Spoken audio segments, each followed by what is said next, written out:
الحمد لله الذي أنعمنا بنعمة الإيمان والإسلام ونصلي ونسلم على خير الأنام سيدنا محمد وعلى آله وصحبه أجمعين أما بعد رب اشرح لي صدري ويسر لي أمري واحلل عقدة من لساني يفقهوا قولي ربي يسير ولا تؤسر ربي تمم بالخير برحمتك يا أرحم الراحمين.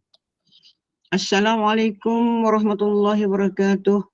Salam ukhuwah, Waalaikumsalam. salam sejahtera yang berbahagia, yang amat arif, Datuk Haji Abbas bin Nordin yang bersama kita untuk syarah kitab Akidah Matan Ummul Barahin jilid yang kedua yang berusaha Puan Rosliati Mansur bersama dengan tim Gemah Nur Iman yang dirahmati dikasihi seluruh pencinta ilmu muslimin muslimat yang telah pun memilih untuk berada di Google Meet Gemah Nur Iman bersama dengan yang amat arif Datuk Haji Abbas Nordin pada kuliah maghrib kita pada malam ini. Alhamdulillah, syukur kepada Allah Subhanahu Wa Taala. Allah limpahkan kurnia dan rahmatnya dapat kita bertemu. Semoga pada hari ini penuh keberkatan untuk menghadirkan sinar kebahagiaan untuk kita semua di mana pun kita berada pada ketika ini, insya-Allah. Bagi memberkati kuliah kita, mari sama-sama kita membaca Ummul Kitab yang akan dipimpin oleh yang amat arif Datuk Haji Abbas Nordin. Bisiril Fatihah. أعوذ بالله من الشيطان الرجيم. بسم الله الرحمن الرحيم. الحمد لله رب العالمين الرحمن الرحيم مالك يوم الدين إياك نعبد وإياك نستعين اهدنا الصراط المستقيم صراط الذين أنعمت عليهم غير المغضوب عليهم ولا الضالين آمين. Amin ya rabbal alamin. Mudah-mudahan mendapat keberkatan kita berada di taman ilmu dipayungi oleh para malaikat bersama kita, insya-Allah. Amin ya rabbal alamin.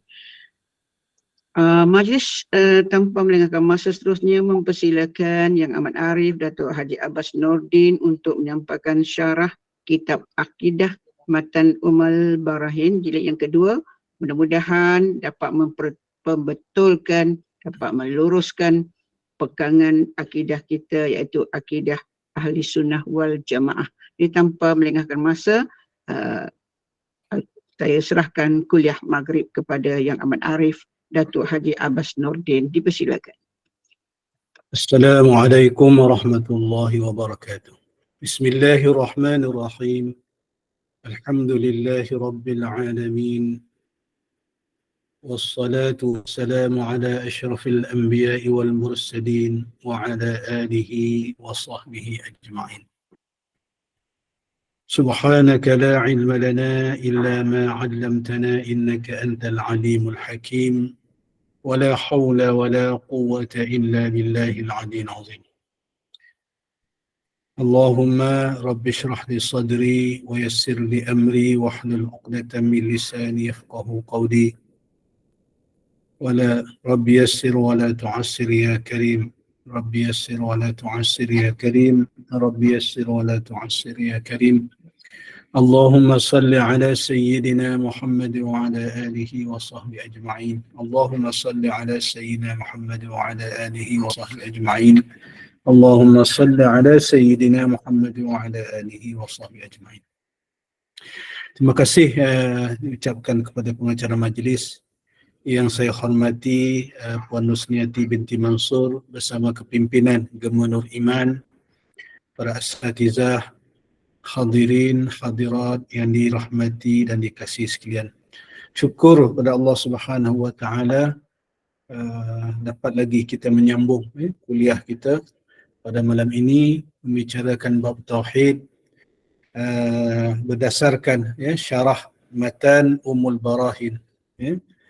Matan Ummul Barahin yang dikarang oleh Al-Imam As-Sanusi, seorang ulama Ahlus Sunnah wal Jamaah yang sangat terkenal. Dan Matan Ummul Barahin ini disyarah oleh ramai ulama uh, antara ulama terdahulu dan juga ulama terkemudian, termasuklah yang diterbitkan oleh Jabatan Mufti Negeri Sembilan yang disyarah oleh Dr. Yusri, Dr. Yusri Mazlan, yang sekarang ini merupakan imam besar Masjid Negeri Sembilan bersama dengan kawan-kawan beliau. Dr. Yusri ini juga adalah ahli majlis fatwa bagi Negeri Sembilan. Hadirin hadirat yang dikasihi sekalian, kita masih lagi pada muka surat 18, belum habis itu lagi kita membicarakan matan pada muka surat 18. Qala al-musannif rahimahullahu ta'ala wa nafa'ana bihi wa bi'ulumihi fid darain amin. والمماثلة للحوادث بأن يكون جرما أو تأخذ ذاته العلية قدرا من الفراغ أو يكون عرضا يقوم بالجرم أو يكون في جهة للجرم أو له هو جهة أو يتقيد بمكان أو زمان أو تتصف ذاته العلية بالحوادث أو يتصف بالصغر أو الكبر أو يتصف بالأغراض في الأفعال أو الأحكام. Kita dah baca separuh terjemahan dan sedikit pensyarahan dalam matan ini, iaitu dan sifat mustahil bagi Allah Subhanahu wa taala yang keempat adalah iaitu mustahil Allah taala menyerupai dengan segala yang baharu, iaitu keadaannya berjirim. Berjirim ini baharu, iaitu zatnya yang maha tinggi mengambil suatu qadar daripada ruang, mengambil ruang, atau dengan keadaannya adalah arad, sifat yang ada pada jirim, atau dengan keadaannya berada pada suatu pihak bagi jirim, atau dengan keadaannya mempunyai pihak, atau dengan keadaannya terikat dengan sesuatu tempat atau masa, atau dengan keadaan zatnya yang maha tinggi bersifat dengan segala yang baharu, atau dengan keadaannya bersifat dengan kecil atau besar, atau dengan keadaannya bersifat dengan segala awrat, itu matlamat untuk mengambil faedah pada segala perbuatan dan hukum. Jadi dalam kuliah yang lepas saya dah menyentuh tentang sifat mustahil yang keempat, iaitu yang disebut dalam matan ini, mustahil bagi Allah Subhanahu wa taala menyerupai dengan segala yang baharu. Menyerupai dengan segala yang baharu ini ada banyak keadaan, yang telah saya jelaskan dalam sebahagiannya dalam pada minggu yang lepas, iaitu disebut dalam matan ini keadaannya berjirim. Ini saya dah jelaskan dalam kuliah yang lepas. Berjirim maknanya macam pepejal lah, iaitu zatnya mengambil suatu kadar daripada ruang, mengambil ruang, mengambil ruang, atau disebut keadaannya adalah arad ataupun sifat. Saya dah jelaskan misalan yang saya beri dalam kuliah yang lepas, sifat putih yang menumpang kepada jirim serban, ataupun kopiah, itu arad ataupun sifat. Ini bukan, ini sifat yang menumpang pada jirim, itu adalah baharu, mustahil bagi Allah. Atau dengan keadaannya yang berada di suatu pihak bagi jirim, pihak kanan atau pihak kiri, pihak atas atau pihak bawah. Saya dah jelaskan juga dalam kuliah yang lepas. Nanti ada perbahasannya lagi yang akan dikupas selepas ini, insya-Allah. Atau dengan keadaan zatnya, keadaannya terikat dengan satu tempat ataupun masa. Yang ni pun saya dah jelaskan. Kita yang baharu ni terikat dengan tempat dan masa. Kemudian atau dengan keadaannya bersifat dengan kecil atau besar. Ini pun baharu juga. Bila sebut Allah Maha Besar, besar macam mana? Allah Maha Besar, Allah Maha Agung, Allah Maha tinggi. Tinggi yang macam mana? Besar yang macam mana? Agung yang macam mana? Ya. Bukan besar macam makhluk. Ya. Bukan, semuanya bukan. Itu mustahil. Ya. Itu yang bila yang boleh diukur, yang boleh dilihat besar atau kecil itu semuanya ada makhluk. Ya. Bila disebut Allah Maha besar, yang maknanya terlalu besar kekuasaan Allah Subhanahu wa taala, tak dapat nak dibayang.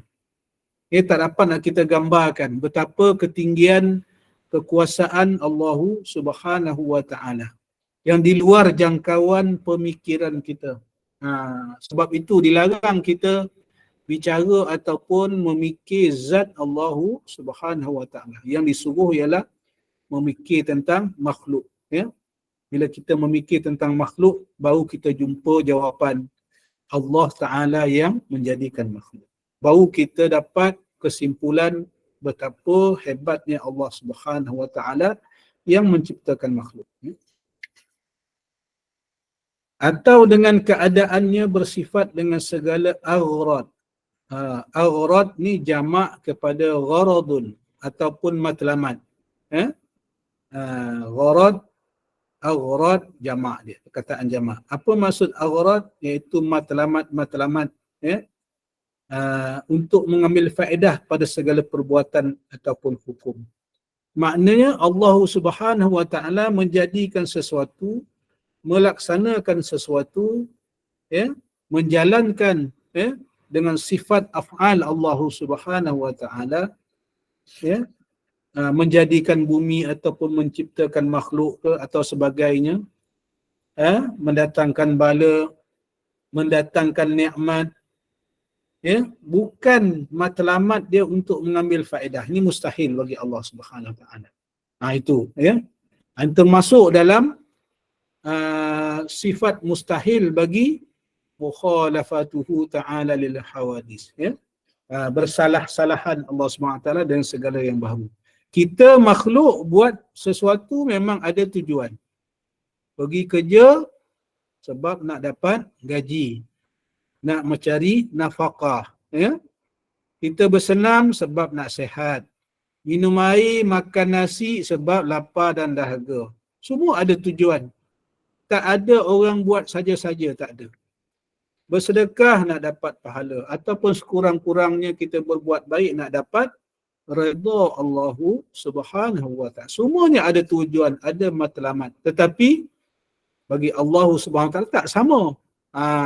Ya, tak sama dengan yang baharu tadi ni. Ya, mukhalafah. Mustahil Allah Taala sama dengan kita makhluk ni buat sesuatu ada nak ambil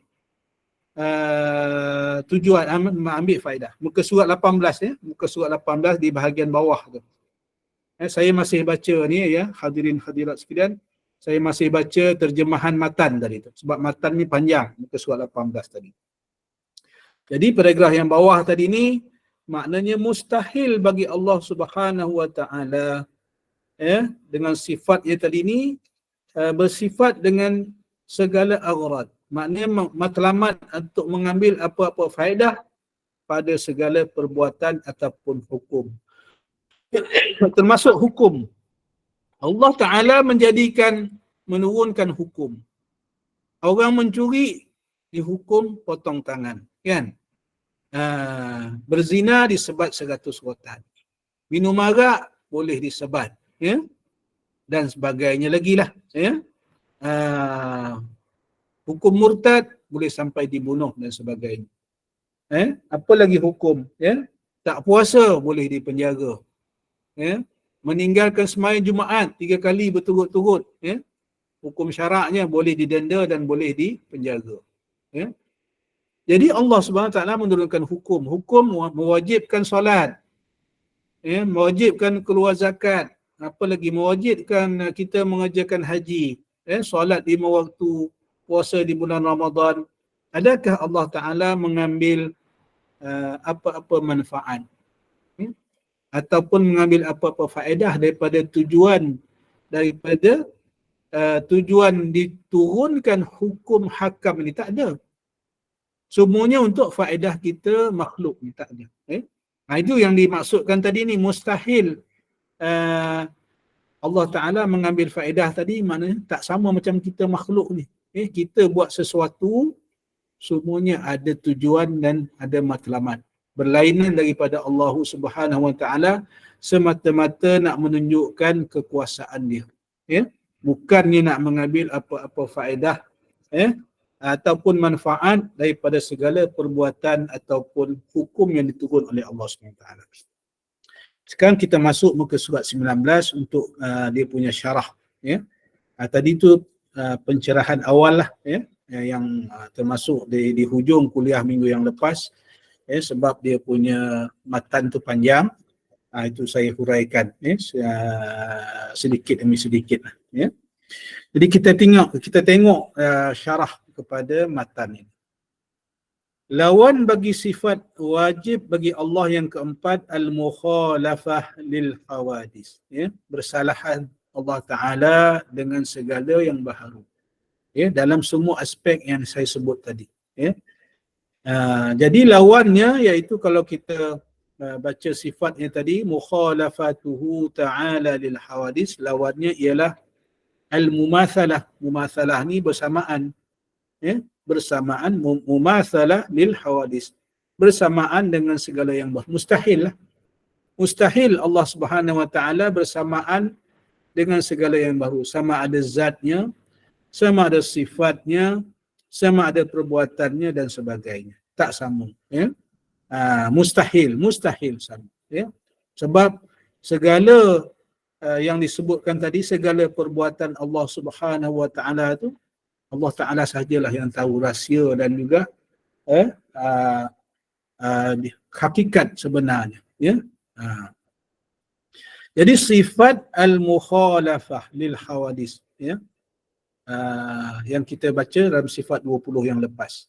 Bersalahan Allah Subhanahu Wa Ta'ala dengan segala yang baharu, mukhalafatuhu ta'ala lil hawadis, termasuk dalam kategori sifat salbiyah. Ini kita dah baca dah. Saya pun dah terangkan pembahagian-pembahagian. Muka paragraf yang kedua, muka surat 19 tu. Jadi sifat mukhalafatuhu ta'ala lil hawadis termasuk dalam kategori sifat salbiyah. Yang pertama apa? Sifat nafsiyah, iaitu sifat wujud. Itu yang satu tu saja, iaitu sifat nafsiyah. Sifat wujud yang menunjukkan diri ataupun zat Allah Subhanahu Wa Ta'ala yang wajib al-wujud. Qidam, baqa, mukhalafatuhu ta'ala lil hawadis, qiyamuhu ta'ala binafsih, wahdaniyah. Ini sifat salbiyah. Jadi mukhalafah lil hawadis ataupun mukhalafatuhu ta'ala lil hawadis termasuk dalam sifat salbiyah. Sifat salbiyah ni apa? Ingat balik tak? Ingat bagi tak apa maksud sifat salbiyah? Sifat salbiyah yang ini nak menafikan apa-apa kekurangan Allahu Subhanahu Wa Ta'ala. Itu ringkas katanya lah, mudah kita nak fahamnya. Itu maksud salbiyah.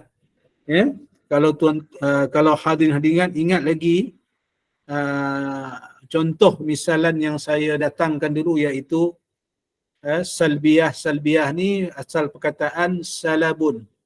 Salab ni kita tahu panau salab, itu ambil bahasa Arab lah tu.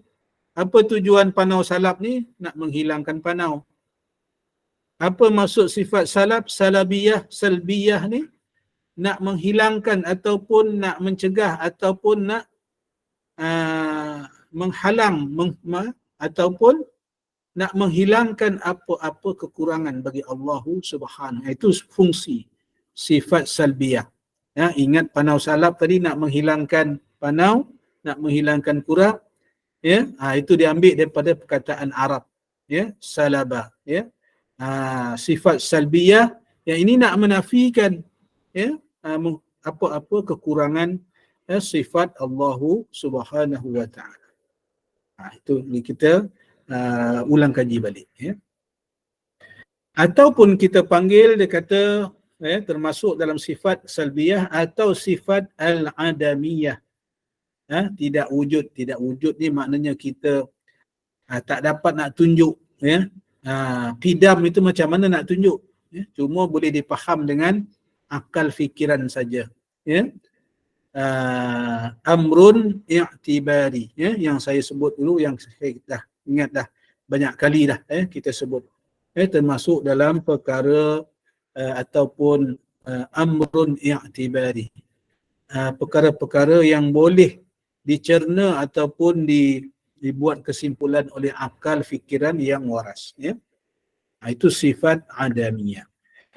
Oleh yang demikian, lawan sifat ini diistilahkan sebagai an-naqid.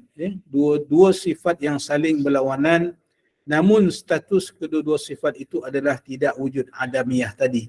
Maka lawan bagi sifat al-mukhalafah lil hawadis ialah tidak mukhalafah. La mukhalafata lil hawadis. Tidak mukhalafah. Ini istilah bahasa yang saya sebut dulu, kita tak payah fokus sangat. Bila kita bermain dengan bahasa ni, kalau kita baca sendiri mungkin tak apa faham. Yang mustahak kita nak faham, maknanya Allah Ta'ala bersalah-salahan dengan segala yang baru. Mustahil. Mustahil bagi Allah SWT sama dengan yang baru. Itu mustahilnya. Mustahil Allah Ta'ala bersifat sama dengan makhluk yang baru macam kita ataupun apa-apa makhluk lain. Kita pindah paragraf yang ketiga. Saya ingat tak ada masalah kot. Kita nak faham insya-Allah. Perkataan yang sinonim dengan tidak mukhalafah lil hawadis adalah mumatsalah, bersamaan. Mumatsalah ni misal, mathala. Apa tu perkataan bahasa Arab yang kita sebut dalam bahasa Melayu misal. Misal ni maknanya samalah.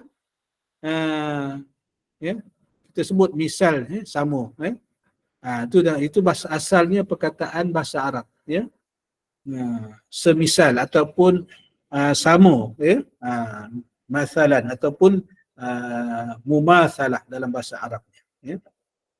Mumatsalah lil hawadis, sama seperti baru. Mustahil Allah Subhanahu Wa Taala bersifat sama dengan yang baru, sebab yang baru ini adalah makhluk. Maka al-mumatsalah lil hawadis ini adalah seerti dengan tidak mukhalafah. Ini segi bahasa tu. Kalau baca kan jadi pening. Yang mustahil kita nak faham, lawan dia itulah mukhalafatuhu ta'ala lil hawadis, maknanya lawan dia mumatsalah lil hawadis. Mustahil Allah Ta'ala sama dengan makhluk.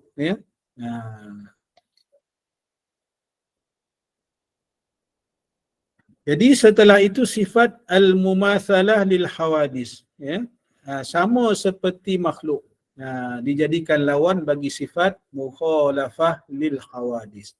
Sedangkan ia adalah persamaan bagi naqid yang sama ertilah,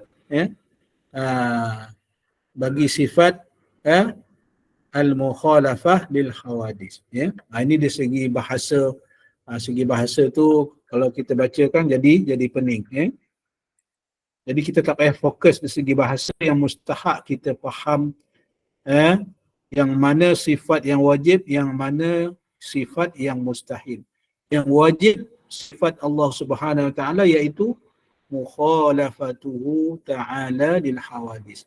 Bersalah-salahan. Tak sama sifat Allah Subhanahu Wa Taala ni dengan segala yang baharu. Itu sifatnya yang wajibnya. Yang mustahilnya sama. Lawannya sama seperti baru, mustahil lah. Jadi ada gambar rajah diberi dalam muka surat 20 itu. Saya ingat gambar rajah tu pun tak perlu kita fokus sangat pada gambar rajah. Yang mustahak kita faham tadi yang mana sifat yang wajib, yang mana mustahil. Jadi untuk kita sambung di paragraf yang seterusnya. Sehubungan itu terdapat 10 aspek persamaan. Yang nak menunjukkan mustahil tadi ni. mumasalah tadi apa? Persamaan. 10 aspek persamaan mumasalah lil hawadis yang menjadi lawan ataupun mustahil bagi sifat al-mukhalafah lil hawadis. Sebagaimana disebut Imam As-Sanusi, iaitu yang pertama jirim. Jirim. Yang sama dengan baharu tadi.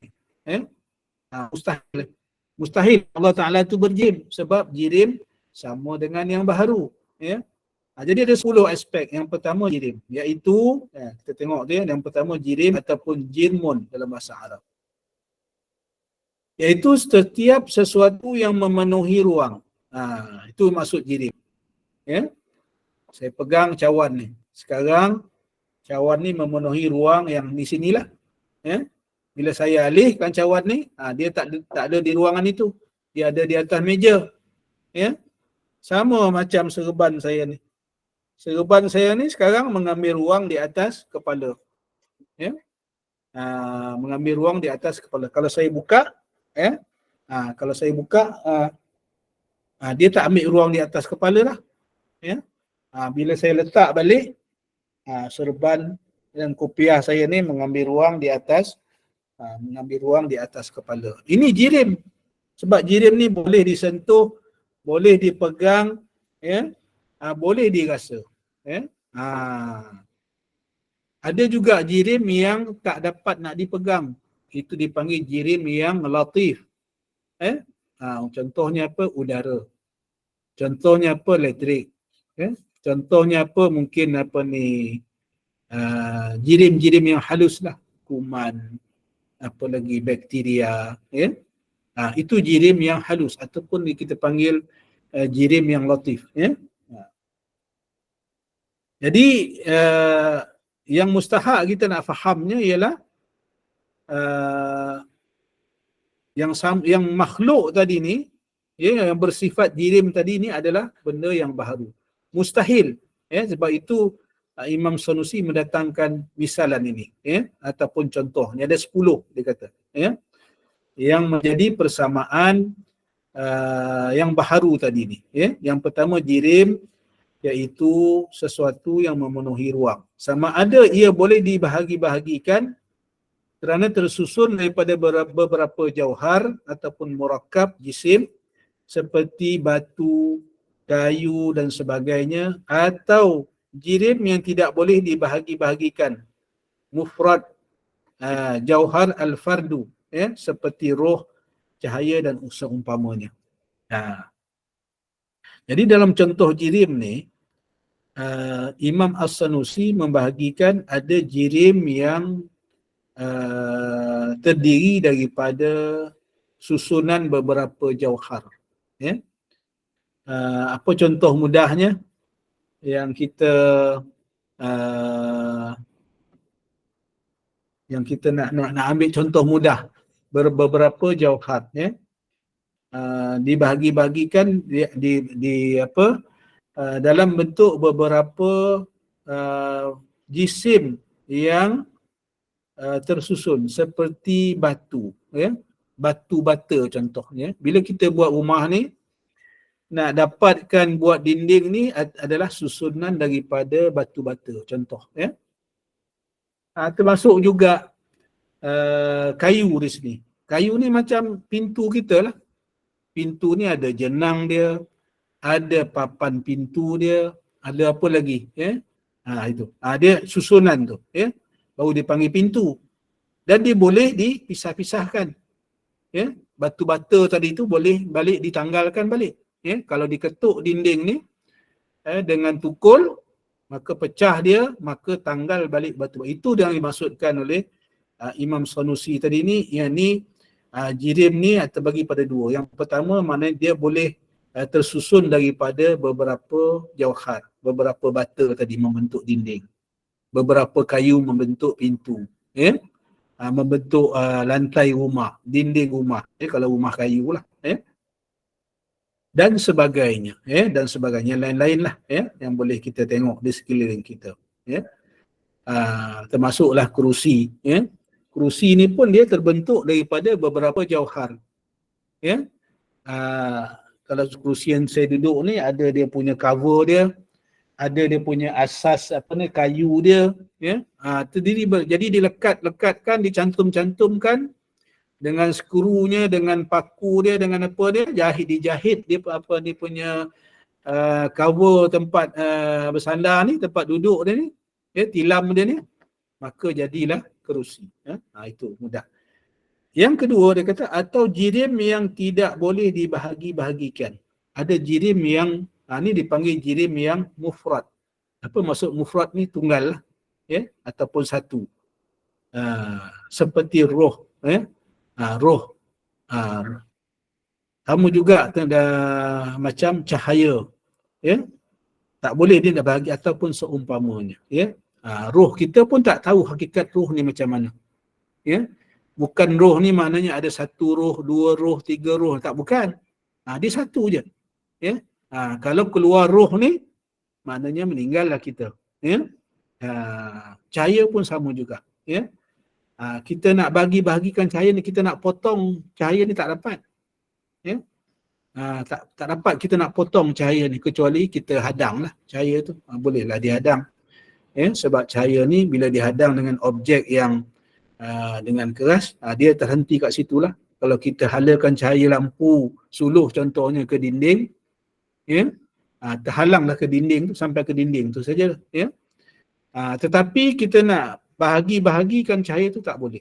Itu dimaksudkan jirim yang mufrad, ya, jirim yang satu yang ini walaupun begitu, sama ada jirim ini terdiri daripada beberapa jisim, daripada beberapa jawhar, macam kerusi, meja, ya, batu-bata yang jadi dinding rumah tadi, ya, ataupun jirim yang mufrad, ya, macam roh, cahaya dan seumpamanya, ya, dia tetap baharu, ya, dia tetap makhluk yang baharu, ya, yang berlawanan dengan sifat Allah Subhanahu Wa Taala tadi, mukhalafah lil hawadis. Itu dalam bentuk jirim, ya. Mustahil Allah Ta'ala ni dalam bentuk jirim. Apa matlamat, apa tujuan kita faham Allah Ta'ala ni sifat dia ke, zatnya ke bukan jirim?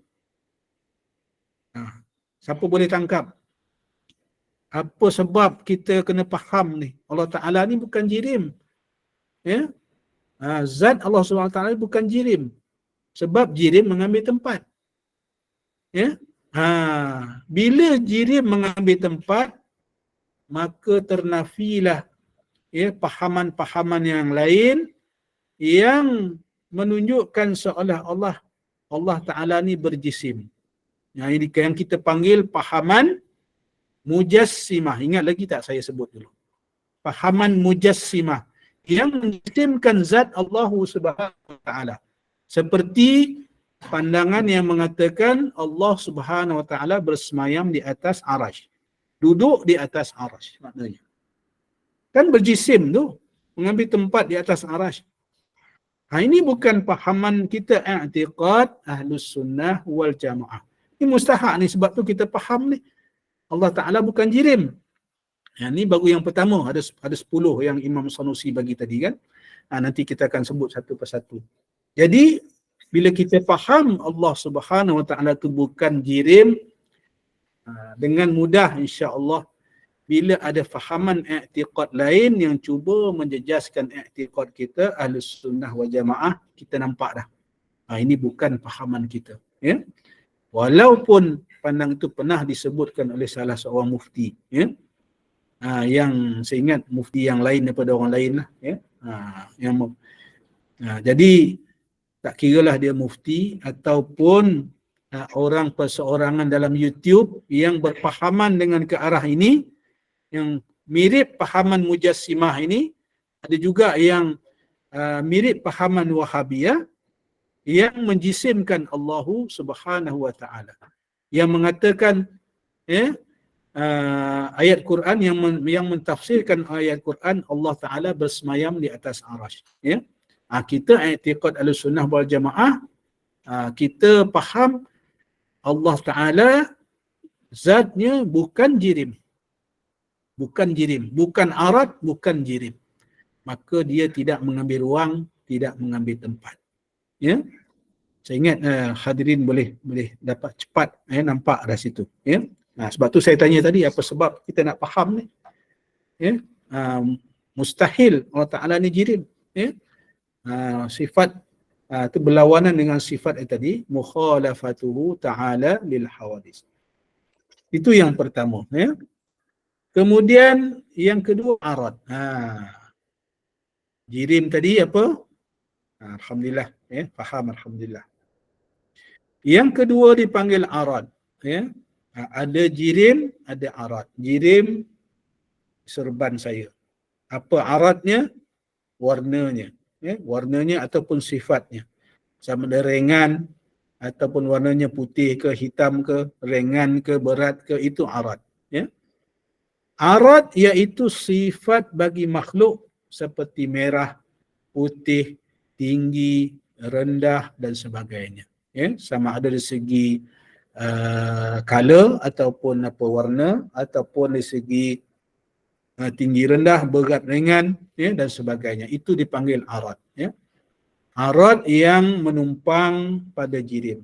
Ya, sifat putih menumpang kepada serban, ya, ataupun kopiah. Ya. Ini contoh yang mudah lah saya nak tunjuk kepada hadirin sekalian. Ya. Jadi bila arad ini, sifat ini tinggi, rendah, putih, hitam, ya, besar, pendek, panjang, itu semua arad. Ini adalah apa? Sifat makhluk. Sifat makhluk. Jadi Allah Ta'ala bersifat ke dengan arad ni? Tak. Ya? Allah bersifat dengan arad? Tidak. Ya? Sebab arad ini adalah makhluk. Mustahil. Ini satu lagi aspek yang mustahil bagi Allah Subhanahu wa Ta'ala. Ya? Jadi tak boleh. Jadi dengan mudah bila kita faham ini, hadirin sekalian, dengan mudah kita akan menolak gangguan-gangguan syaitan, ya, yang kadang-kala mengelirukan kita. Ya? Sama ada datang dalam cahaya putih ke, cahaya hitam ke, cahaya ungu ke, tak kiralah macam mana datangnya. Makhluk yang menakutkan ke, yang besar, tinggi, memenuhi langit ke dan sebagainya, yang mengaku dia sebagai Tuhan, ya, insya-Allah dengan mudah, bila kita faham yang ini bukan, ya, walaupun tinggi, walaupun putih, bersih, berkilat, mempesonakan kita, ini arad, ini bukan, ini adalah makhluk, ya, makhluk, ya. Jadi itu mustahak kita faham tu, ya, bukan jirim, bukan arad, ya. Kemudian yang ketiga, berada di suatu pihak. Ini saya dah syarah sikit ni dalam matan tu gitu, ya, dalam kuliah yang lepas. Berpihak pula, ya. Berada di suatu pihak atau arah bagi jirim. Kaunuhu fi jihatin lil jirmi dalam matan tadi, ya. Seperti di kanan, di kiri, di hadapan, di belakang, di atas ataupun di semuanya bukan. Ya. Jadi ini yang berada di hadapan, di belakang, di kiri, di kanan, semuanya makhluk. Kita tengoklah. Ya, sama ada di atas kita, ya, atas bumbung, atas kepala saya ni ada siling, makhluk. Di bawah saya yang saya pijak ni lantai, ya, kapet, makhluk. Di kanan saya ada kerusi, makhluk. Di kiri saya ada meja, ada ni, semua makhluk. Semua, ya. Sebab apa? Dia berpihak, mengambil pihak. Sama ada di kanan kita ke, di atas kita ke, di bawah kita ke, di sisi kita ke, ya. Semuanya maknanya dia mengambil pihak. Mana pihak atas ke, pihak bawah, pihak kiri ke, pihak kanan, pihak depan ke, pihak belakang. Ini adalah sifat makhluk. Jadi Allah bukan. Jadi macam mana? Tak dapat kita bayangkan. Ya? Tak dapat kita bayangkan sebab kita tak tercapai akal fikiran kita bagaimana zat Allah Subhanahu Wa Ta'ala. Tak dapat. Yang kita faham, kita makhluk ni mengambil pihak. Ya, kita duduk di atas kerusi lah, bukan bawah kerusi. Kan mengambil pihak tu. Kita duduk di sebelah kiri meja. Sebelah kiri meja lah. Macam saya duduk sekarang. Di belakang saya dinding. Semuanya mengambil pihak. Sebab apa? Kita makhluk. Jadi kita faham kita makhluk ni mengambil pihak, sedangkan Allah Subhanahu Wa Taala betapa hebatnya Allah Subhanahu Wa Taala tidak mengambil pihak. Bukan di kanan, bukan di kiri. Itu macam mana? Wallahu alam jawabnya. Tak dapat kita nak yang wajib yang kita faham, yang wajib kita ambil kesimpulan wujud Allah Subhanahu Wa Taala ni. Apa dalilnya? Sebab kita sebagai makhluk ni dijadikan begini dengan seninya. Ada makhluk yang nampak, ada makhluk yang tak nampak. Yang ni pun kita tak habis nak faham dah. Betapa itu makhluk yang begitu seni. Dengan bermacam-macam bangsa, bermacam-macam bahasa yang dituturkan. Asalnya satu, Nabi Adam, kan? Yang tu pun kita tak larat nak fikirlah. Macam mana pula daripada keturunan Adam dan Hawa ni boleh terpecah pula bangsa ni beratus-ratus. Kalau pecah pula lagi macam kita bangsa Melayu ni ada Jawa, ada Banjar, ada Bugis, ada macam lah, kan? Lagilah banyaknya. Itu pun tak terfikir dari akal kita. Bagaimana Allah Ta'ala jadikan. Betapa Allah Subhanahu Wa Ta'ala yang Maha Agung menciptakan kita. Disebut dalam Quran, kan? Allah Ta'ala jadikan kita berbangsa-bangsa untuk kita mengenali satu sama lain. Li ta'arafu. Kita balik pada ni. Yang keempat mempunyai pihak tadi kanan kiri, ni sama je ni.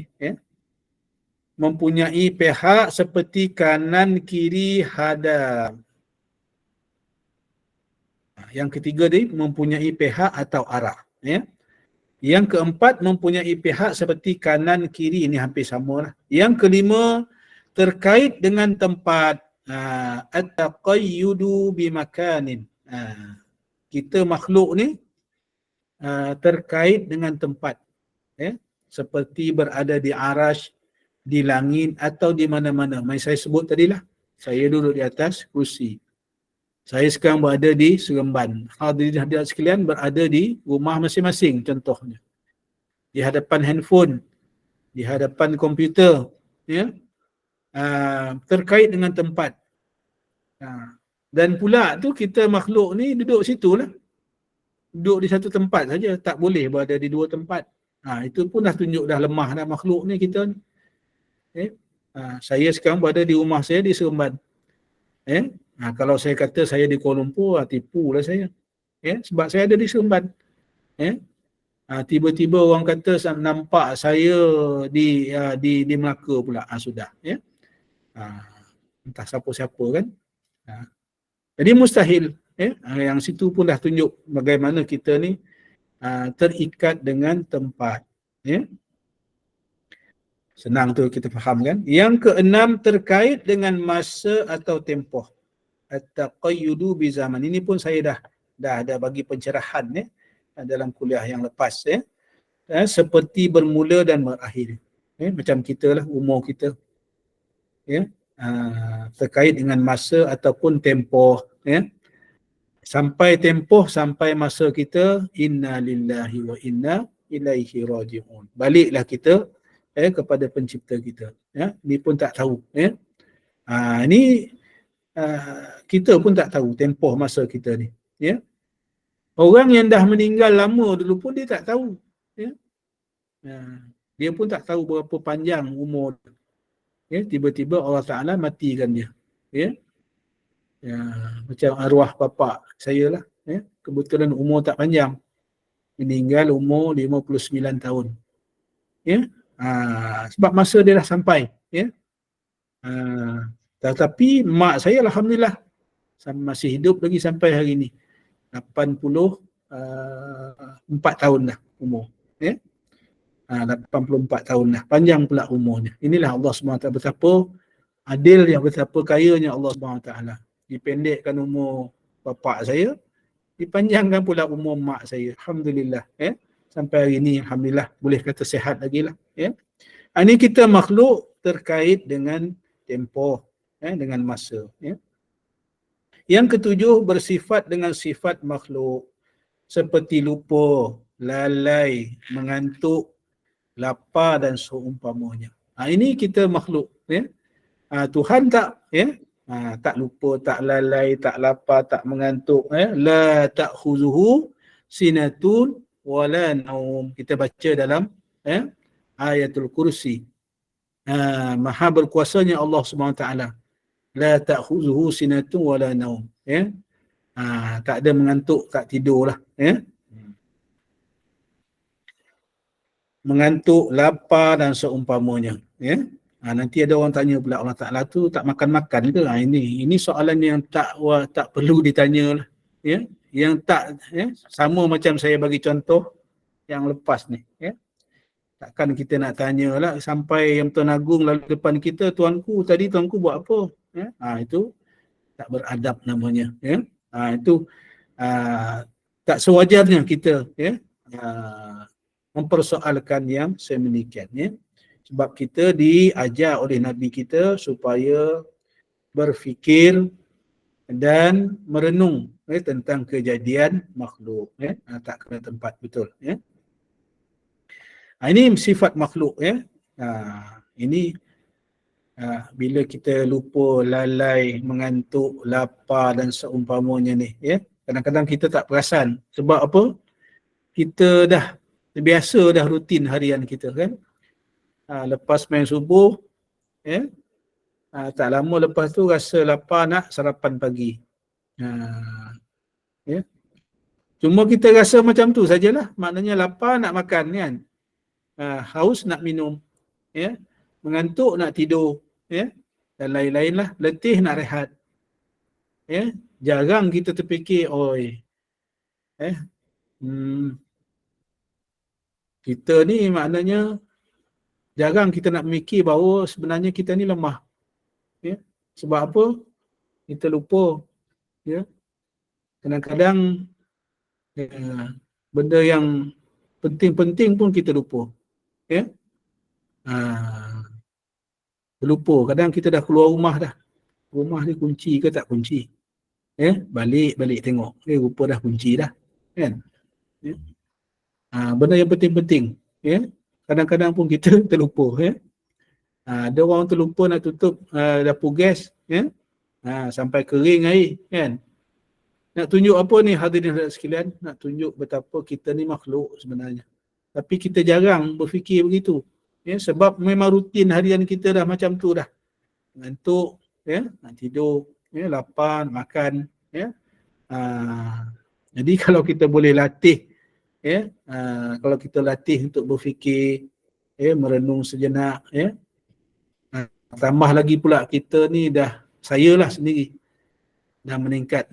Ya. Petang tadi saya berkesempatan lah beriadah lah, ya, turun main badminton, ya, dengan bos saya lah, ya, dengan kawan-kawan di pejabat, ya, turun sekejap, ya, main badminton. Jadi bila turun main badminton ni, saya dulu ni memang seorang ahli sukan. Ya. Memang ahli sukan dulu ni, main badminton, lumba lari, main bola sepak, semuanya lah. Ya. Macam-macam. Ya. Tapi bila kita dah umur, saya lah, dah umur 50-an lebih ni, 55 tahun dah, ya, lebih dah. Main kejap dah penat. Ya. Termengah-engah. Ya. Semput. Ya. Betapa lemahnya kita kan. Banding dengan dulu 20 tahun dulu kita cergas, ya. Boleh main sampai badminton sampai 1 jam, 2 jam, ya. Ini sifat kita makhluk, ya. Jadi kalau kita boleh latih diri kita untuk kita tengok, ya, kita yang dah berumur ni cepat penat, ya Allah, ya. Alhamdulillah kita umur dipanjangkan lagi. Walaupun kita cepat penat, kita boleh lagi beribadat, ya. Boleh lagi lah, ya, menunaikan fardu, ya, solat 5 waktu, boleh lagi berpuasa. Ada orang tak lagat dah nak puasa dah, ya. Macam mak saya dah 84 tahun ni, ya. Saya tanya baru ni, mak puasa tak apa ni hari Ashura 10 Muharram? Mak tak lagat dah, ya. Dah 84 tahun, ya. Jadi alhamdulillah lah kita yang masih ada Allah Ta'ala bagi, ya, kekuatan, kita syukurlah, ya. Walaupun kita makhluk yang lemah, ya, kadang kita lupa, kita lalai, ya. Alhamdulillah lah kita masuk majlis ilmu ni untuk mengubat, ya, sedikit kelalaian kita, kealpaan kita pada Allahu Subhanahu Wa Ta'ala. Yang ke-8 bersaiz kecil. Bersaiz kecil, as-sighar yang sebut dalam matan tadi. Yang ke-9 bersaiz besar, al-kibar. Semua bukan. Allah Ta'ala bukan bersaiz kecil, bukan bersaiz besar. Yang ke-10 berkepentingan dalam setiap perbuatan atau hukum hakamnya yang saya sebut tadi. Mengambil faedah daripada apa-apa perbuatan ataupun hukum yang diturunkan. Seperti mengharap pertolongan daripada malaikat yang dijadikannya untuk tujuan yang tertentu atau beroleh faedah dengan ibadat yang diwajibkan ke atas manusia dan jin. Tak ada Allah Ta'ala tak mengambil faedah, ya. Ini yang saya pernah kongsikan, ya. Mungkin ada yang tak hadir waktu tu, ya. Sebab ada orang bertanya, ya, jika Allah Ta'ala ni maha berkuasa, kenapa pula dia perlu kepada ada malaikat? Kan? Dulu ada orang tanya begitu, ya. Ini pun satu soalan yang sebab dia tak faham, ya. Kita bagi, ya, saya dah jawab dulu, kita bagi contoh mudah saja. Ya, yang termak mulia Datuk-Datuk Undang ataupun raja-raja Melayu, ya, boleh tak dia drive sendiri? Boleh. Tapi kita tengok dia drive sendiri ke? Tak pernah kita tengok raja ni, Datuk-Datuk Undang ni dia drive sendiri, tak pernah. Ada orang tolong bawa. Nak turun kereta pun orang bukakan pintu. Ya, nak masuk kereta pun orang, ya, bukakan pintu. Ya, buka pintu pula jalan atas kapet merah. Ya. Kenapa? Ya, kenapa? Sebab kebesaran dia, kemuliaan dia. Ya, yang ini baru manusia. Ya, raja, ya, menteri besar, ya, perdana menteri, kan. Dia boleh je nak bawa sendiri. Ya, macam Sultan Brunei, kan, datang melawat, ya, Malaysia 2-3 hari ni. Ya, kadang-kadang dia nak drive sendiri. Ya, daripada airport, kereta yang disediakan dia nak bawa sendiri. Ya, ke hotel penginapan. Pernah, ya. Tapi biasanya tak adalah macam tu. Ya. Sebab apa? Kita hormat dia. Ya. Jadi bila kita faham begitu, kita fahamlah kenapa Allah Ta'ala ciptakan malaikat, ya, ciptakan jin dan manusia dan sebagainya. Nak menunjukkan kebesarannya, nak menunjukkan kemuliaannya, nak menunjukkan ketinggiannya, ya, kehebatan Allah Subhanahu Wa Ta'ala. Ya, bukannya mengambil apa-apa manfaat, tak ada. Ya, bukan nak minta tolong dengan malaikat, tak ada. Ya, Allah Ta'ala kata kun fayakun. Jadilah. Ya. Nak menunjukkan kehebatan, kekuasaan Allah Subhanahu Wa Ta'ala. Jadi peringatan, ya. Tanbihun, peringatan, muka surat 22 tu. Terdapat di dalam Al-Quran ayat yang menunjukkan seolah-olah, ya. Ni saya pun ada sebut sikit dulu, saya ingat, ya. Seolah-olah Allah Ta'ala mengambil faedah daripada segala ciptaannya seperti firman-Nya, A'udzubillahi minasyaitonirrajim, wa ma khalaqtul jinna wal insa illa liya'budun. Ya, yang bermaksud tidak aku ciptakan jin dan manusia melainkan untuk beribadat kepadaku. Ya. Jadi kita tengok muka surat 23, pencerahan dia. perkataan untuk beribadat dalam ayat tadi ni. Surah Az-Zariyat ayat 56 tadi. Wa ma khalaqul jinna wal insa illa liya'budun. Dalam ayat itu, ayat di atas seolah-olah menunjukkan sebab atau kerana ataupun al-illah, illah ni sebab di sebalik penciptaan tersebut. Hal ini dijelaskan oleh para ulama bahawa perkataan ini hendaklah ditafsirkan dengan maksud al-aqibah ataupun akibat atau menjadi as-sayrurah. Maka terjemahan yang lebih tepat dan sesuai dengan akidah Ahlussunnah wal Jamaah ialah ayat tadi ni. Tidak aku jadikan jin dan manusia melainkan akhirnya atau jadilah mereka menyembahku. Jadi sebab itu dulu pernah saya kongsikan dulu ni, ayat ni kena terjemah dengan betul.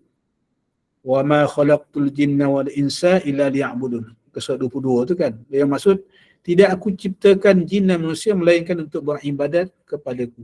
Seolah-olahnya bila baca sekali lalu fahaman kita, Allah Ta'ala ciptakan jin dan manusia ni supaya jin dan manusia ni beribadat kepada dia. Seolah-olah maknanya Allah Ta'ala mengharapkan jin dan manusia ni menyembah Allah Ta'ala. Seolah-olahnya begitu. Tujuan, ada tujuan. Tadi matlamat tadi ni. Matlamatnya supaya jin dan manusia ni menyembah Allah Ta'ala. Maknanya Allah Ta'ala mengambil matlamat pula seolah-olah begitu. Sedangkan mustahil. Disebut tadi ni tak ada apa-apa kepentingan. Kalau Allah Ta'ala tak jadikan jin dan manusia ni pun tak ada hal lah bagi Allah Ta'ala. Tidak mengurangkan kekuasaan Allah Subhanahu wa Ta'ala. Itu maksudnya. Sebab itu kena tafsirkan dengan betul ayat ni.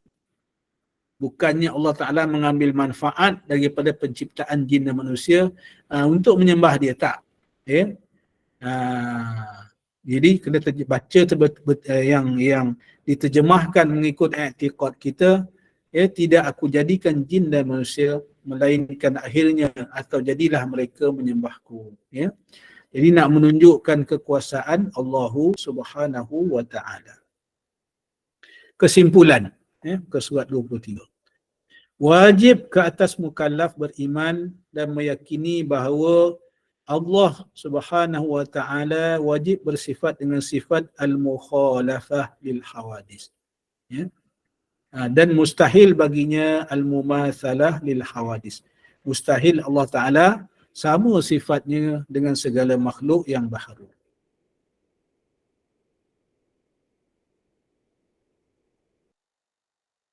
Sekiranya sifat mustahil tersebut, maka sudah pasti terdapat persamaan di antara Allah dan makhluk yang dijadikannya. Mustahil. Maka sifat lemah dan kekurangan yang ada pada makhluk itu pasti terdapat juga pada Allah. Jika semua tadilah mustahil. Oleh itu wajib menurut syarak mensabitkan sifat al-mukhalafatuhu ta'ala lil hawadis.